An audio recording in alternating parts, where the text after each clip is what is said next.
in the news right now. One is Pete Hegseth and what's going on with his dilemma about the leaked messages that went to a journalist and how the politicians are reacting in the world. So I just want to talk about that. Second thing I want to talk about is a voter ID. President Trump has come down pretty heavily on making sure that voter ID becomes enacted on a federal level, not just on a state level. So I have some thoughts there. Also, the proof of citizenship is also very important, I think. Anyways, I could go on, but I have some thoughts there as well. And a couple more things I want to talk about in the pop cultural world is Blake Lively, Justin Baldoni, Stephanie Johns, and how everybody wants to get dismissed from this lawsuit and how I highly doubt it's ever going to happen. So I have some thoughts there. Justin Baldoni also got a new haircut. So I think he's just trying to shed his old look and get into something, a breath of fresh air, a new look, new world, new outlook on life. And I think it just all starts with a haircut. And the last thing I want to talk about is Meghan Markle and her new video that came out with Gwyneth Paltrow and her new website selling clothes and all that other stuff. So stick with me. I'm going to break it down. And again, please, this is a new YouTube channel for me. So if you could please like, subscribe, share, any comments are greatly appreciated. I really like the feedback. So again, please like, subscribe, share. And let's start with breaking down the whole Pete Hegseth world.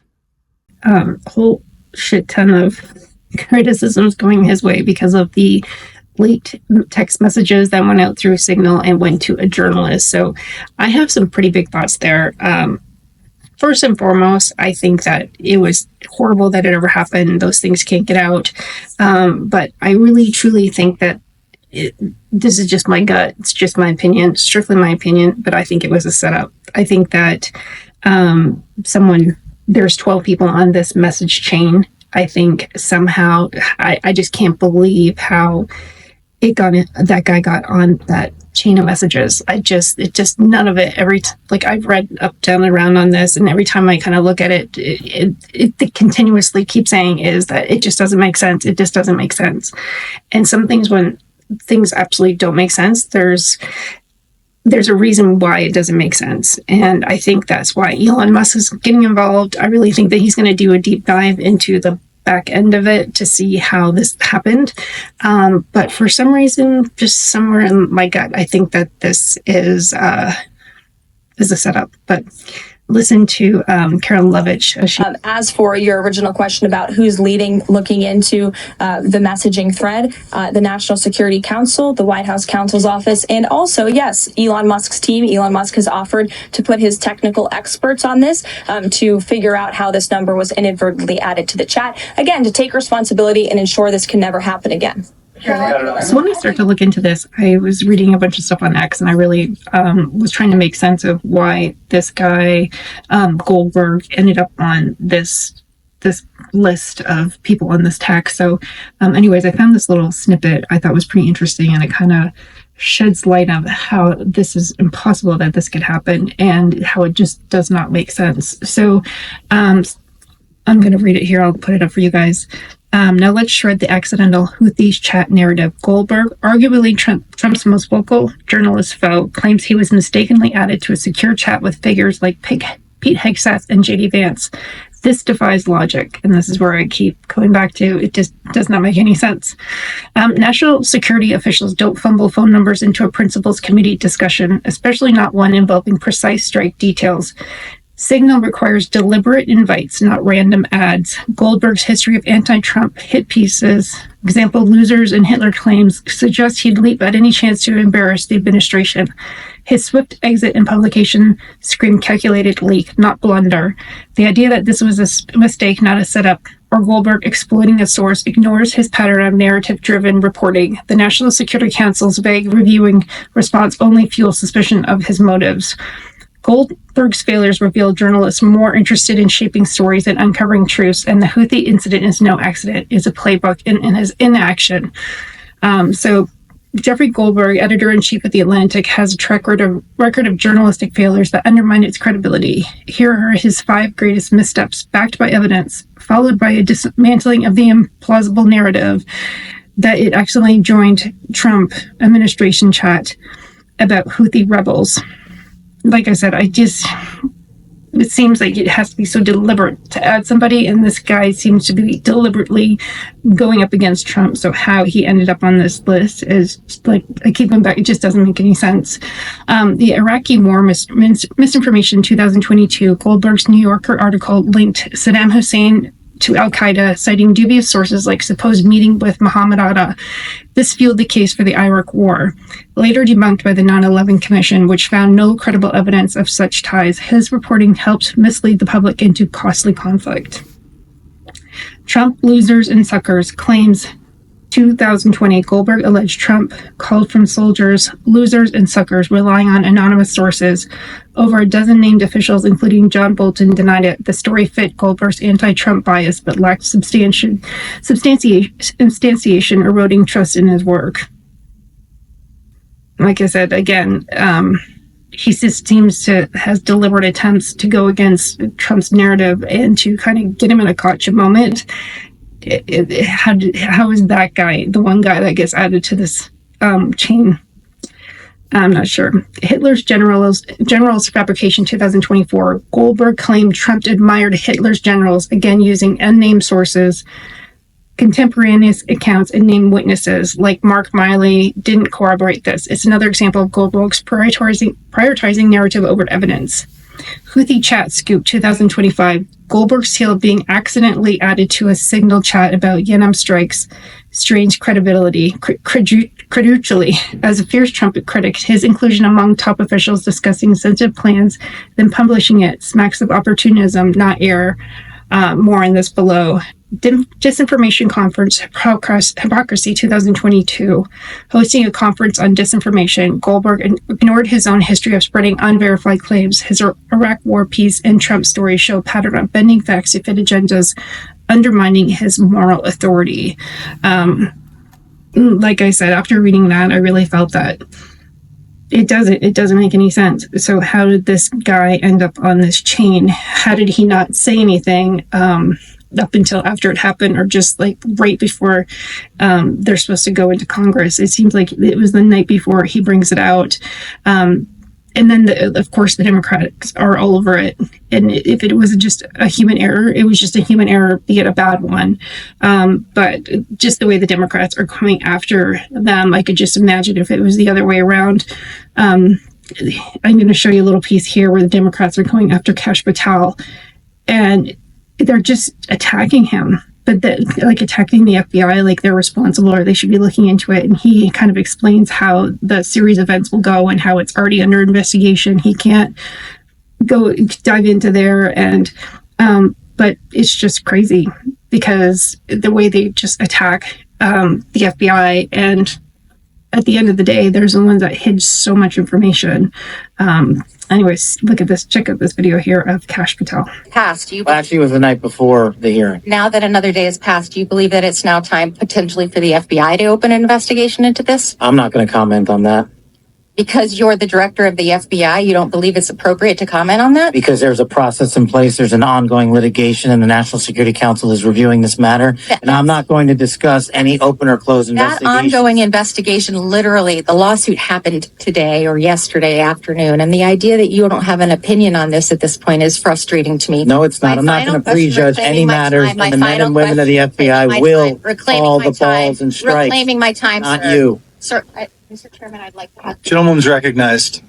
You have 4 seconds remaining. No, I have more than You that. have 2 seconds remaining. Patel would not add... Gentleman's time has So I expired. just love how the Democrats want to just attack the FBI, and I found this little snippet for a reminder of what the Democrats did when they were in charge with the FBI.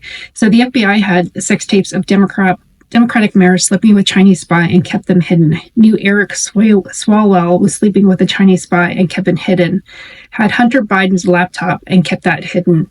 But leaked a dossier that they knew was fake to the New York Times in an effort to take down Trump. So it's like the hypocrisy is not left on anybody. So they're very much ones to attack, but if any, I think that's why Kash Patel wants the whole dismantle of the FBI, because it's so corrupt. And then they're trying to make it like it was his responsibility that these things didn't get leaked, or he's not doing enough. What about the Hunter Biden laptops? I really don't think that the Hunter Biden laptops were, well, they all knew they were there, but I really believe that the FBI hid those on purpose.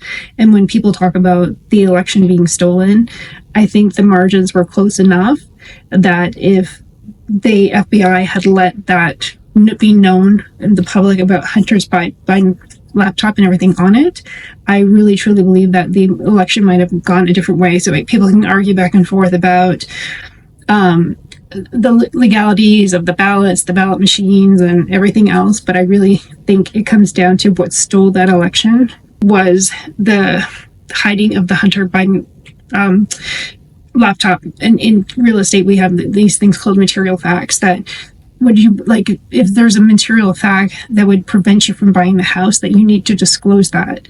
And I think that's the same with politicians. If there was a material fact, which would be the information that they found on Hunter Biden's laptop about all these underlying deals and everything like that, I'm not saying it would have swayed everyone, or it would have changed a whole lot, but the margins were so small in that election. I think that it would have maybe swayed the election one way or the other.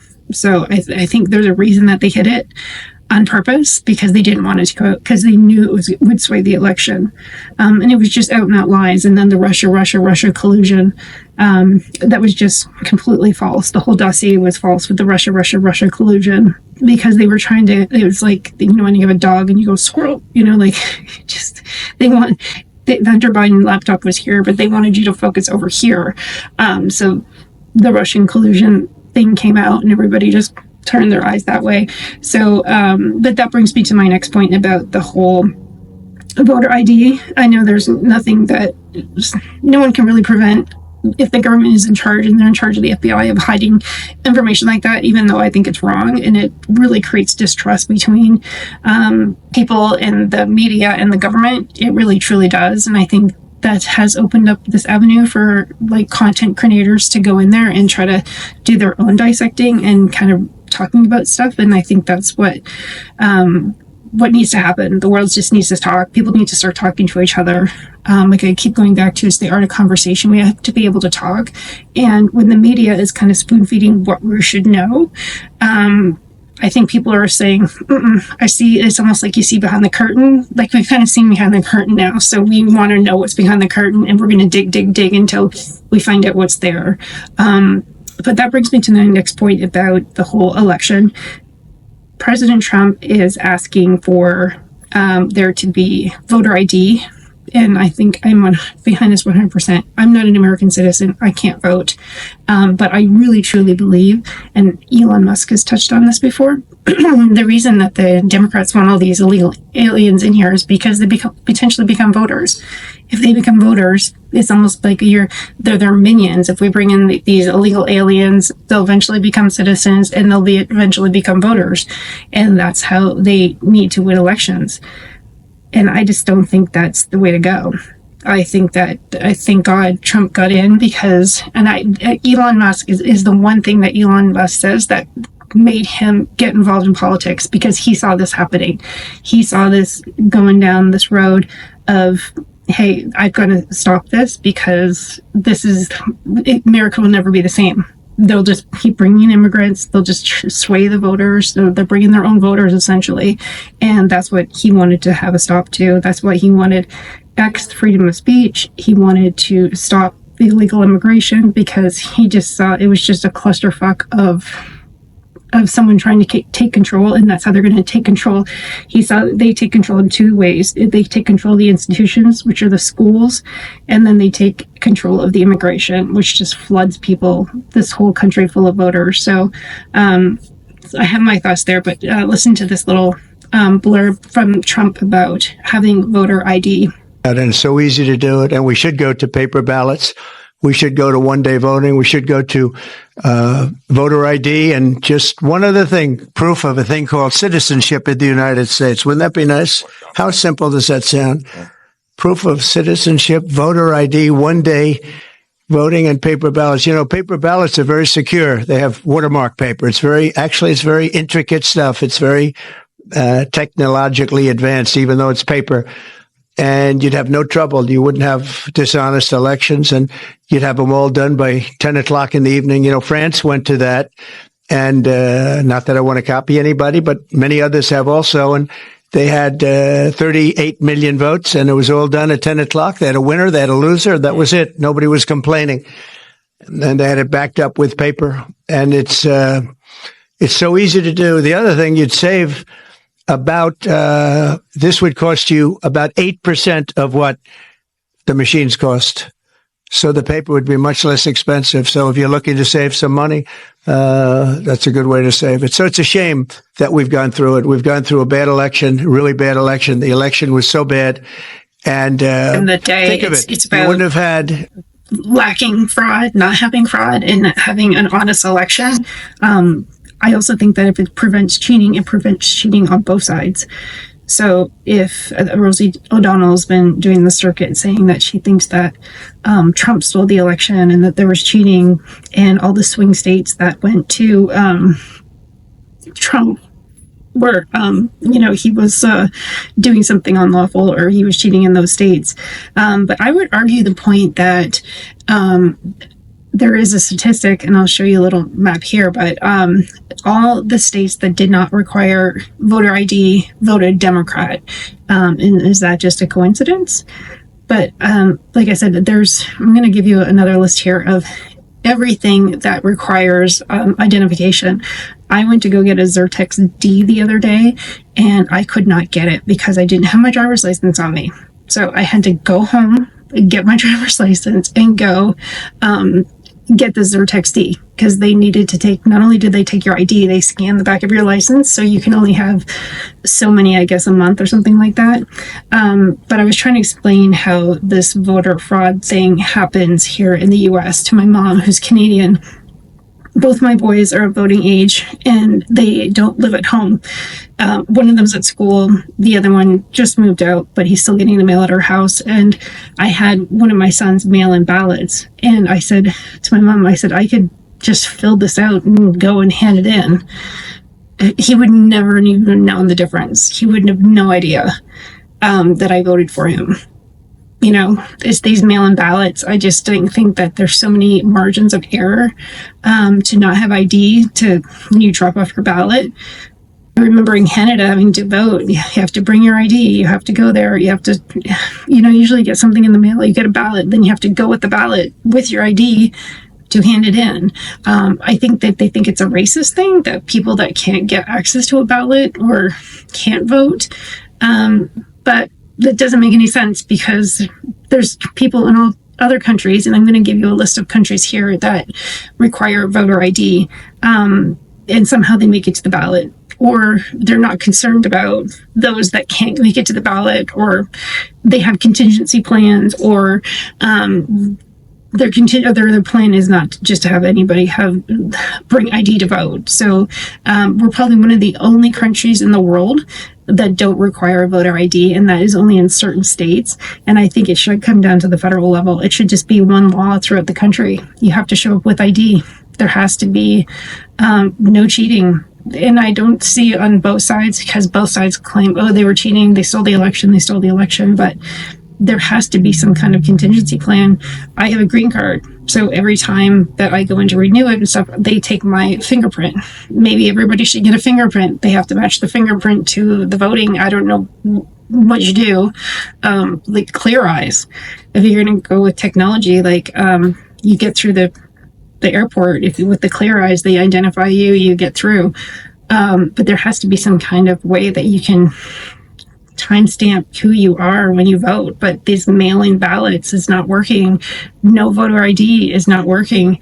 Like I said, Elon Musk had the great reasoning for this, and that is that they want to bring in their own voters. How in New York, they said in New York, the smaller constituencies, they're not even requiring you to be a citizen to vote. That's just astronomical. I've been here for over 20 years. I've never been able to vote because I'm not a citizen. it's just the way it is. I've never even thought anything of the contrary.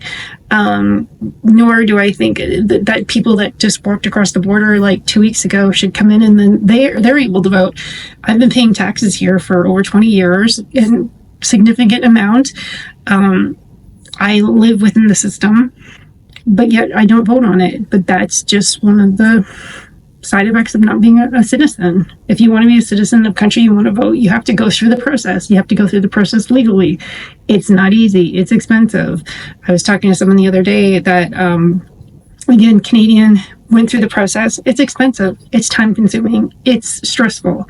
And I think that's why a lot of people that are here legally are very annoyed that people are just walking across the border and no one's saying anything, because the people that do it legally, it's a process. It's not easy. It's very, very, very stressful. Yeah. And they look you up, down, and around like no tomorrow. I almost got my green card sent back because they didn't have the long form of my birth certificate, which means that on the long form, it only has where my parents are from, which is completely irrelevant. It's one thing that they let kind of go in my application, just because I had such a fucking hell story before that. I think they felt sorry for me and just thought, okay, we'll just leave that. But why do they have such a stringent process for green cards, permanent residence, visas, but then these gang members are just walking across the border like it's nothing, and people are up in arms because we want to deport them? I don't know. And then on top of that, we're not going to deport you, but we're also going to let you vote. So, anyways, I'm really interested in your thoughts there. I think I'm with Elon Musk and I'm with Trump on this one. They need voter ID. And another thing, my last point here is that not only it's almost like a bipartisan issue. It doesn't really matter if you're left, right, in the middle. It should be an issue that's just come with fairness and logic.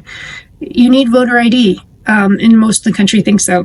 As you'll see, I'll show you a little graph here of how many people actually want voter ID. And it's a lot. A lot of people want it. But my last thing I want to say here is with the whole, there's just a huge Trump derangement syndrome that's going on between the markets, the immigration, the deportations, the stuff coming down in the legal system. I think that the left are just losing their minds. It's just crazy. So I just found this little compilation of, instead of Girls Gone Wild, it's like the left wing radicals have gone wild. So just check this out. And again, please leave your comments. Let me know what you guys think. You can. You ruined the stock market, Donald Trump, and you ruined all the trade. And I love your faithful one. Fuck off. Fuck off. And the economy sucks because of Donald Trump. No. I'll blow fucking bullet holes in that piece of shit. You're fucking traitors of our country. You're traitors. Fuck you. Witnessing fascists taking over this country. We're talking about having. You're in a cult, and the only reason you have this is because you're in a cult. You support a garbage human being who doesn't believe in equal rights for all human beings. You know what? Stop. That's enough. Okay, see, I can't say what I need to say. You don't need to say anything. Because you say you believe in God. You can't believe in God if you believe in a guy like Trump. Did you know? How's your 401? Did you know? Oh, okay. What's the problem? Oh, that picture right there. Why? What's wrong with him? Oh, he's an asshole. Why? Logical conservative, huh? Mm-hmm. Is everything okay? Just tired of your... So let's discuss what's going on in the whole Justin Baldoni, Blake Lively lawsuit saga. Everybody wants to get dismissed from the lawsuit, including Ryan Reynolds, Blake Lively, and most importantly, Stephanie Jones, which I don't believe any of them should be dismissed from this lawsuit. I think they're all should be held accountable. But I just read this article, and Brian Friedman had some comments in here that I wanted to talk about. Like I said, in real estate, we have a thing, what's called a procuring cause, which means that what starts the ball rolling, like who pushed the ball to start the ball rolling to end up with the end result, which would be like real estate buying a house. So I think that what I would identify Stephanie Jones as is a procuring cause. She's the one that kind of started this whole ball rolling. And Brian Friedman kind of explains it in this article. He says, "It is undeniable that Stephanie Jones initiated this catastrophic sequence of events by violating the most basic of privacy rights, as well as any remaining trust her clients held." Baldoni's lawyer, Brian Friedman, explained in a statement to Variety, "No stranger to stirring up crisis scenarios for departing clients, Mrs. Jones maliciously turned over communication from the phone she wrongfully took from her own partner, Abel, to her cohort, Lively's personal publicist, Leslie Sloan, immediately after Jones was terminated for cause by Wayfair due to her own wrongful behavior." So Jones represented Baldoni and his company Wayfair Studios last summer. Abel worked as Jones's partner at Jones Work PR. In December, Jones reportedly sued Baldoni on a number of other defamation and breach of contract per Forbes. So this is, like I said, it becomes very complicated, but essentially that she took one of her employees' text messages back and forth and kind of gave them to Lively, and then Lively gave them to her publicist. But on this flip side, when he had hired the crisis manager, those messages got leaked as well, and they totally misconstrued those messages, as we all see in the lawsuit. It made it sound like it was a lot worse than it was, and that he was trying to create this negative publicity for Blake Lively, and it just wasn't true. I really, truly don't believe that's not true. I think people just started coming out of the woodworks. I think that people saw her, how she was acting, and the previews and all the interviews and stuff for with It Ends With Us, and saw her behavior and how she was really not taking the subject of the matter very seriously. And it seemed like, hey, come on, girls, let's wear our florals. It really didn't go with the theme of the movie, and which I think is the really sad part in all of this, is because I think Justin Baldoni was really trying to bring to light the heaviness of the topic in a movie. I really think that these stories kind of bring about discussion. And I think if you were to watch that movie, I think what he wanted was for people to have discussions about it, to talk about it. If you know somebody who's like that, or if you've been in a situation like that, how to handle it. And I think the premise of it pretty much was like, it has to end somewhere, which I think was a great premise. And I think he really wanted to bring all this attention to light about the whole domestic abuse thing. But which is really ironic is that he's making people talk about it. He's really making people talk about it. Unfortunately, he was the one that was being abused. This whole Me Too movement. And I think they've wholly taken advantage of that and abused the whole system. And I think it's really sad.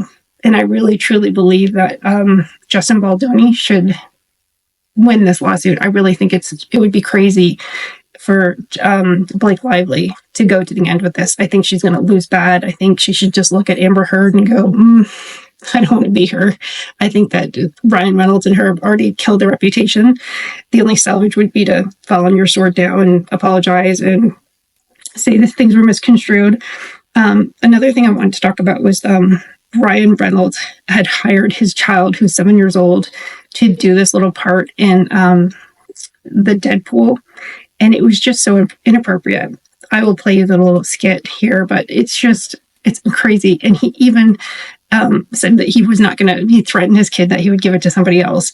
But for someone that's talking about inappropriacy, like things that you shouldn't do and like stuff that Baldoni shouldn't have done with an adult, but what he had his child say, which is, I think, any parent would say this is absolutely complete ludicrous that you would have your child say these things, like putting a sexual part into somebody else's mouth, and a 7-year-old talking about it. It's just absolutely crazy to me. And you can't be the one claiming like, oh my God, that's inappropriate, when you're doing something completely inappropriate on the other side. It just doesn't fly. It just so does not fly. So I just want to get everybody caught up on what's going on there. Like I said, I think that Stephanie Jones, she's also, she's married to someone that works at WME. So I think it's all together. And I also heard that WME got bought out or something like that. And then Ari got not let go, but kind of moved from the president to just on the board. So I don't know if that had anything to do with the way Justin Baldoni comment and how he got fired and the ride or die thing. I am not sure how that all worked out, but yeah, I thought it was very interesting that he kind of not lost his position, but his position was moved, let's say, after all this has gone down. I think that everybody doesn't want to touch this with a 10-foot pole. I really don't. So it'll be very interesting to see how this all plays out. But like I said, I'm going to want to play this little snippet for you of Ryan Reynolds in Deadpool and his child saying the comment. And apparently he's had to do it like over and over and over and over again. So again, let me know your thoughts here. I'm really interested to know what you guys think about that. That's kid guiltily. That is my daughter Inez. I'm so sorry we have to admit that. And I am father of the year over here for allowing her to say such language, which, to her credit, she really didn't want to say, and then came back later and said, "I want to say it now." When I started looking at other people to play. Yeah, but Ryan, to our discredit, we made Nezzy do "I'm not you" 70 to 500 versions of that line. Yeah, I'm going to pay for that. So I just want to talk about one more thing about Snow White. I had touched on this subject a couple of days ago, and I just wanted to follow up with because some more stuff has gone down the pipeline. So Rachel Zegler, one of the producers at Disney, had flown from New York all the way to LA to try to get her to stop with the political comments. And someone made a comment on Instagram, and it went to Mark Platt's son, and he responded. So I thought this was very interesting. So his remarks were made in response to an Instagram user allusion to a meeting his father reportedly held with Zegler over her public support of Palestine in the Israel-Hamas war. In the post, the Instagram user called Mark Platt's action creepy as hell and uncalled for and demanded an explanation. So essentially what it comes down to is that his son is kind of defending his father, obviously, but saying that those comments that she made were just, they're political, they were uncalled for, and yes, it did affect the movie. I totally agree. I really think that her comments did affect the movie. I think sometimes you just got to pick your lane, kind of keep your mouth shut, and I believe that you can. I guess back in the day, we used to have our opinions and we used to talk about it, but it wasn't at the scale like it is these days with social media. You post it and it goes to like a gazillion people and everybody has opinions and it just becomes a shit show. And obviously it does affect the movie. So I just want to go over his response here because I thought he was like bang on. I agree with him 100%. So he said, yeah, my dad, the producer of enormous piece of Disney IP with hundreds of millions of dollars on the line, had to leave his family to fly across the country to reprimand his 20-year-old employee for dragging her personal politics into the middle of promoting the movie for which she signed a multi-million-dollar deal contract trying to get paid and do publicity for. This is called adult responsibility and accountability, and her actions clearly hurt the box office. And I agree with him 100%. Like, I think that it wasn't just her political views. I think it was her take on the movie and saying, oh, this doesn't happen this day and age.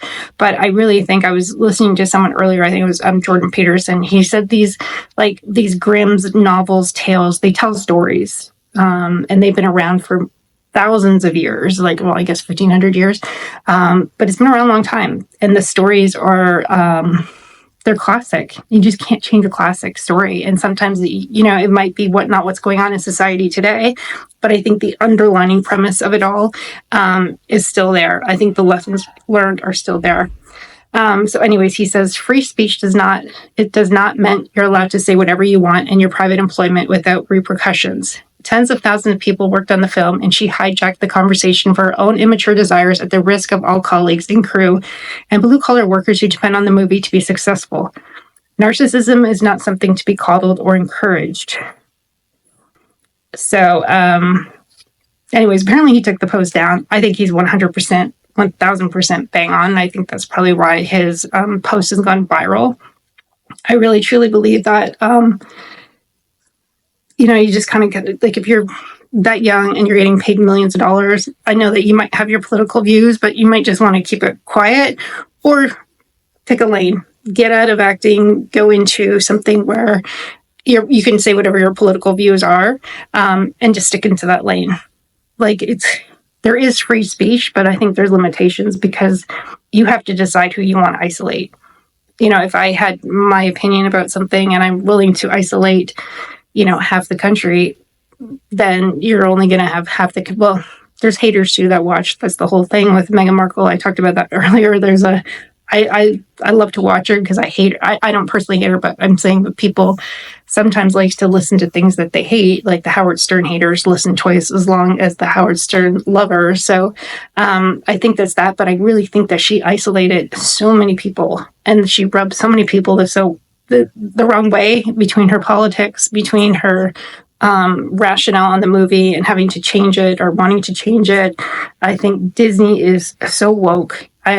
So I agree with what this guy says in here in protecting his father or standing up for his father, but I also think that Disney has to take responsibility for not putting dwarfs in the movie when the movie's about dwarfs and CGIing these dwarfs. I think it's just the whole thing from the top all the way to the bottom is just a shit show. Changing out the character to be a Latino, not using the dwarfs. It's just, it just lost all fuzz. I think Disney has gone too woke. I think that I personally won't take any of my kids there. I'm done with them. I think a lot of people are done with them. We like the classic stories. We like the premises that they have. We like the stories that they tell. No need to change it. I also think that, again, this is what I touched into my other video with the movie stars. I think the celebrity culture has gone to the wayside. I think she's trying to tell people, to make an influence, but I really think that putting posts on social media isn't really making a change. If that's where you really want to dedicate your life or you want to make a change, you have to go there. You have to make an effort. Just posting on social media is not going to change the world. You can't be an actress and then get publicity and then post on social media and think, oh, I'm going to be the one to change the world. I really don't think it works that way. I think that's the naivety of the young. I really think that you got to go in, get your hands dirty, and do something that's really going to make a change, because that's not it. Posting on Instagram is not going to make a change. Criticizing the movie that you're in is not going to make a change. If you really felt that way about Disney, maybe you shouldn't have done that movie. Maybe you should chose a movie that really you could got behind and believed in the premise of the movie. So anyway, those are my thoughts there. Again, please, guys, would love to hear your comments. I think, like I said, I think this guy's bang on 100%. Her comments did hurt the movie. However, I think Disney, I think it was part and part, hand in hand, that between her and her political marks and then the other side with them changing up the dwarfs and their whole wokeism, I think it was a double whammy. It just destroyed everything. Anyways, those are my thoughts. Please let me know what you think. Let me know in the comments. Please like, subscribe, share. It really means a lot to me. So anything on the like or subscribe, share, it really helps the station out. So I really appreciate it. Thanks. And I'll be back tomorrow with more.